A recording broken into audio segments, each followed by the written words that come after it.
Un hombre joven, guapo, con americana, al gusto occidental, sale a las calles de Caracas, alza la mano y se proclama presidente de Venezuela. Medio mundo corrió a reconocerle y luego nos olvidamos de él. Soy Juan Luis Sánchez.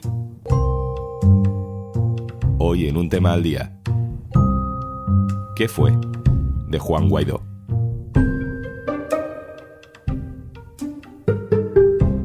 Una cosa antes de empezar. Hola, hola, por fin es viernes. Y como cada viernes, al final de este episodio, te recomendamos un podcast o un audiolibro por si te apetece escuchar algo nuevo el fin de semana. Y si entras en podimo.es/al día, te regalamos 60 días gratis para que descubras todo nuestro contenido. ¡Juro! Este es Juan Guaidó. Asumir formalmente las competencias del Ejecutivo Nacional Autoproclamándose presidente de Venezuela. como el presidente encargado de Venezuela. Era enero de 2019. El país vivía una enorme crisis institucional. El presidente de la Asamblea Nacional, Juan Guaidó, a la que Nicolás Maduro le había retirado los poderes para constituir otro parlamento, dijo que él asumía el cargo de jefe de Estado. Para lograr el cese de la usurpación, un gobierno de transición y tener elecciones libres. La operación buscaba que los grandes poderes del Estado abandonaran a Maduro, que el ejército cambiara de bando, un intento de golpe, en complicidad con Estados Unidos, que desde muchos países se vio como un mal menor para tumbar a Maduro y convocar elecciones. Decenas de jefes de gobiernos americanos y europeos reconocieron a Juan Guaidó como presidente. El Gobierno de España anuncia que reconoce oficialmente al presidente de la Asamblea de Venezuela, al señor Guaidó Márquez, como presidente encargado de Venezuela. Han pasado más de 4 años de todo aquel reconocimiento y, sorpresa, Guaidó no es ni ha sido nunca el presidente de Venezuela. Los países que justificaron el levantamiento ahora tratan de hacer como que nunca ocurrió. ¿Qué ha pasado en todo este tiempo? ¿Qué fue de Juan Guaidó? Vamos a repasar esta historia con Javier Biosca, que coordina la información internacional en eldiario.es. Hola Javi, ¿qué tal? Hola, ¿qué tal? ¿Cómo estamos? Y con Celina Cárquez, periodista venezolana, coordinadora del medio Crónica 1. Hola Celina. Hola Juan Luis. Empiezo contigo, Javi. ¿Qué pasa en Venezuela cuando Guaidó intenta tomar el poder? Pues hay una fractura institucional brutal y de repente Venezuela se encuentra no solo con 2 presidentes, sino que tiene 2 asambleas y tiene 2 tribunales supremos. Esa fractura del poder institucional empezó muchos años antes, ¿no? Tras las elecciones de 2015, cuando Maduro pierde el control de la Asamblea Nacional del Poder Legislativo.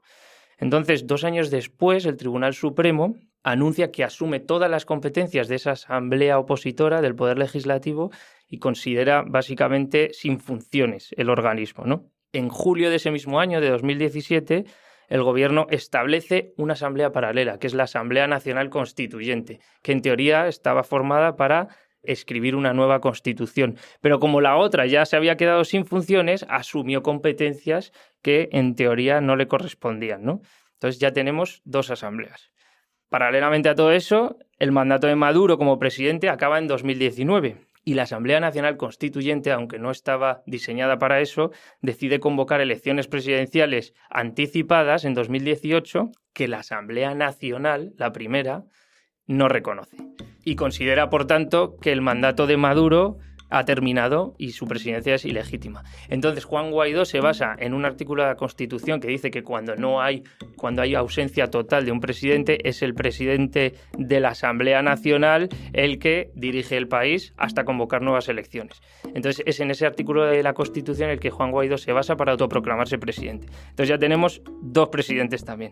Pero es que también tenemos 2 tribunales supremos de justicia. Y eso es porque después de perder las elecciones legislativas de 2015 en la Asamblea Nacional, antes de que asumieran los nuevos diputados, el presidente Maduro nombra a los nuevos magistrados del Tribunal Supremo, irritando así a la oposición.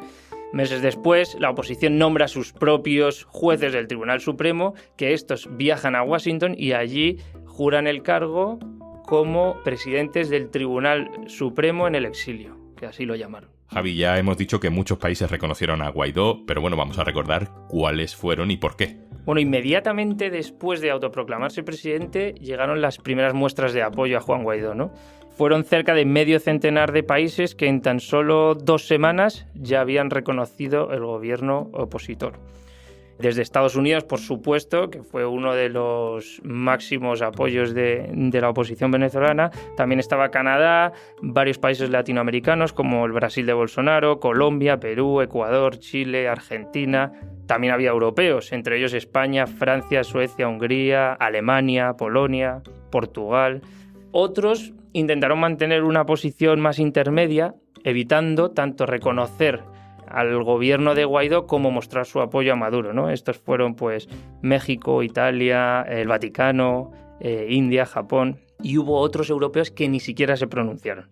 Luego también Maduro tuvo sus apoyos explícitos, ¿no? De parte de sus aliados, que fueron pues Turquía, Cuba, Bolivia, China, Rusia, Nicaragua, Irán, Siria y algún otros, ¿no? Esos países que defendieron a Juan Guaidó como presidente encargado, como presidente interino, que le alentaron, que le defendieron durante las primeras horas y durante semanas, luego, como si nada. Claro, evidentemente ante el fracaso estrepitoso de la estrategia, porque la estrategia se basaba en declarar un gobierno interino y así intentar desplazar a Maduro, pero el único sustento de ese gobierno interino era el apoyo internacional.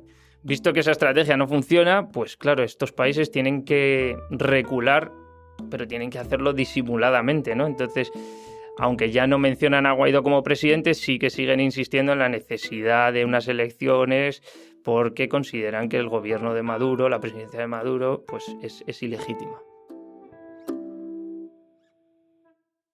Esto suele ser habitual, Javi, que países extranjeros reconozcan a presidentes autoproclamados que piden levantamientos militares antes de que se sepa si han tenido éxito o no. Pues lo que nos decían los expertos en derecho internacional entonces es que el reconocimiento de Guaidó era una política que rompía claramente con la doctrina mayoritaria en el derecho internacional, que consiste precisamente en no pronunciarse sobre el reconocimiento de gobiernos, sino mantener relaciones con el que es el gobierno efectivo, ¿no? Eso se conoce como la doctrina Estrada, que tiene su origen en México, y es, por ejemplo, la que hasta ahora había seguido España, ¿no? El tema es que se reconocen estados, no gobiernos, y eso lo dijo literalmente Borrell unas semanas antes de reconocer a Guaidó como presidente, ¿no? Eso sí, el reconocimiento de gobiernos es una decisión política, totalmente discrecional, ¿no? Entonces no hay ninguna norma del derecho internacional que te diga cuándo se puede o cuándo no se puede reconocer un gobierno. Pero fue claramente lo que te decía, una maniobra política internacional para intentar desplazar a Maduro del poder. Pero no pudieron. ¿Qué pasa luego? Bueno, Maduro resiste efectivamente y resiste a varias oleadas y varios intentos de desplazarle del poder. Días más tarde llegó lo que nosotros llamamos Operación Ayuda Humanitaria desde Colombia, que realmente fue un intento de la oposición para comprobar si las Fuerzas Armadas de Maduro permitían el paso de esos camiones cargados de ayuda humanitaria, ¿no? Entonces, si eso pasaba, era un símbolo de debilidad del gobierno y del poder efectivo de Maduro. Pero no pasó. O sea, los camiones no cruzaron la frontera y hubo disturbios entre las fuerzas de la oposición y las Fuerzas Armadas del gobierno. Por cierto, ese día en Colombia estaba el que acababa de ser nombrado enviado especial de Estados Unidos para Venezuela, Elliot Abrams. Este es un personaje que dice mucho sobre la estrategia política de Estados Unidos respecto a Venezuela. Elliot Abrams, según publicaron extensamente medios anglosajones, fue uno de los cerebros que orquestaron un intento de golpe de Estado contra Chávez en el año 2002. Y además, en los años 80 también estuvo involucrado en lo que se conocía como el escándalo Irán-Contra, que es un escándalo que el gobierno de Estados Unidos vendió ilegalmente armas a Irán y utilizó ese dinero para financiar a la guerrilla de la Contra que luchaba contra el gobierno sandinista de Nicaragua, ¿no? Pues Abrams participó en esa operación e incluso llegó a ser condenado por mentir en el Congreso en el año 91. Y hubo un tercer intento al que también resistió Maduro, meses más tarde, este fue en abril, y fue cuando Guaidó intentó provocar un levantamiento militar con la liberación de Leopoldo López, que estaba preso, y el apoyo de algunos militares dispuestos a cambiar de bando. Pero, de nuevo, la maniobra a lo largo del día fue perdiendo fuerza. Parecía que había comenzado con muchísima fuerza, pero acabó en fracaso. La última pirueta de todo este asunto, Javi, es que hace unos meses es el propio Guaidó el que dice que, bueno, que ese gobierno interino, provisional, que en teoría seguía vigente en paralelo al de Nicolás Maduro, bueno, pues que ya deja de existir, ¿no? Efectivamente, esa fue la prueba más evidente de lo que ya todo el mundo sabía hace años, ¿no? Que Guaidó y su estrategia habían fracasado. Fue la Asamblea Nacional, la de 2015, la opositora, que con 78 votos a favor y 29 en contra, cesó a Guaidó como presidente interino, que todavía solo esa asamblea se creía a Guaidó como presidente, y eliminó la presidencia interina, ¿no? Y esto es curioso que siguiese funcionando esa asamblea, ¿no? Y es que aunque hubo en 2020 elecciones legislativas, la oposición las boicoteó porque considera y denuncia que no eran justas. Entonces sigue operando esa primera asamblea en condiciones de semiclandestinidad, por así decirlo. Javier Biosca, compañero, gracias por ayudarnos a repasar esta historia. Gracias. Vamos a Caracas, que nos está esperando Celina Cárquez, una periodista con mucha experiencia en información política, a la que conocí hace unos meses en Colombia. Ella es conocida por ser crítica con Nicolás Maduro, y precisamente por eso busco su opinión, porque no es lo mismo ser crítico con Maduro que justificar cualquier cosa que se haga contra Maduro. Celina, ¿cómo me defines tú lo que pasó en 2019? A ver, en 2019 lo que se intentó fue crear como una especie de gobierno paralelo o en las sombras que no contaba con el respaldo de toda la oposición. Bueno, ese gobierno interino que no existe en la Constitución, debo decir, eso es algo muy importante, ese gobierno interino tiene una justificación legal basada en un artículo. Pero en la Constitución eso no está previsto, ¿no? Eso es importante recalcarlo. De hecho, cuando el exdiputado Juan Guaidó se juramentó, eso tomó por sorpresa a muchos partidos. Y bueno, al final decidieron darle una oportunidad a esa aventura, porque no fue más que una aventura bastante costosa para la oposición.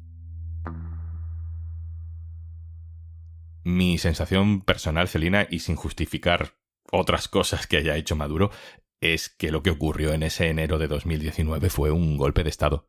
Yo no diría que fue un golpe de Estado. Fue una idea descabellada que no llevó a ningún lado. Después sí hubo intentos de salidas insurreccionales lideradas por ese gobierno, como el fallido 30 de abril, que terminó con la fuga de Leopoldo López. Y bueno, ellos también tenían una idea de invadir el país y contratar mercenarios y una gente en Estados Unidos, unos exmarines de estas empresas contratistas norteamericanas, cobrando un dinero porque ellos habían organizado un plan y bueno, al final el plan no les resultó y bueno, ahí sí hubo intentos insurreccionales que eran descabellados y eran completamente inviables, pero se lo pensaron y trataron de ejecutarlo. Lo que pasa es que en el caos es donde mejor le va al gobierno de Maduro. Celina, ¿quién es hoy? ¿Dónde está? ¿Qué hace Juan Guaidó? Juan Guaidó debe estar ahora en Washington junto con su jefe. Él era el títere de Leopoldo López. Él se postuló inicialmente, hizo el anuncio de que se iba a postular para las primarias de la oposición mayoritaria, que no es toda la oposición, sino los partidos más grandes, y aparecía en las encuestas como el líder con mayor rechazo entre la decena de precandidatos que hay. Y dijo él, a recibir amenazas contra su vida y contra su familia, y justo cuando hubo esta cumbre en Colombia entre países amigos de Venezuela, liderada por el presidente Petro, pues él se fue a Colombia, dijo que iba a participar allí, a que su voz fuera oída, pero a él nadie lo había invitado, y bueno, él de hecho creó un incidente diplomático, pero el canciller Leiva dijo que había entrado irregular, hubo todo un show con si le sellaron o no le sellaron el pasaporte. Lo cierto es que terminó solo en Miami y ahora está en Washington y pasó sin pena ni gloria, sin ningún logro, sin ningún avance, y el saldo es, para los venezolanos, la desmovilización de la oposición, el descrédito de la clase política y consecuencias económicas muy severas porque ellos promovieron sanciones económicas para provocar un levantamiento popular que nunca iba a suceder. Y pensaban que eso iba a servir para un cambio de gobierno. Pues allá está, en Washington solo y abandonado por su gente. Celina Cárquez, coordinadora del medio venezolano Crónica 1. Muchísimas gracias. Muchísimas gracias a ti y gracias por la invitación.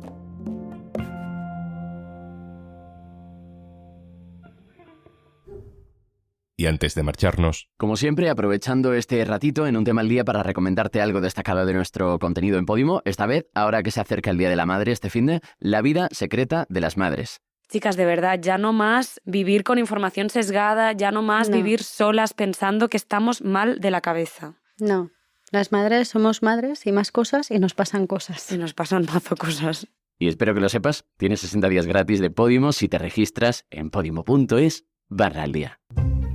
Esto es Un Tema al Día, el podcast del diario.es. Si te gusta lo que hacemos, necesitamos tu apoyo. Hazte socio, hazte socia en eldiario.es/socio. Este podcast lo producen Carmen Ibáñez, Marcos García Santonja e Izaskun Pérez. El montaje es de Pedro Nogales.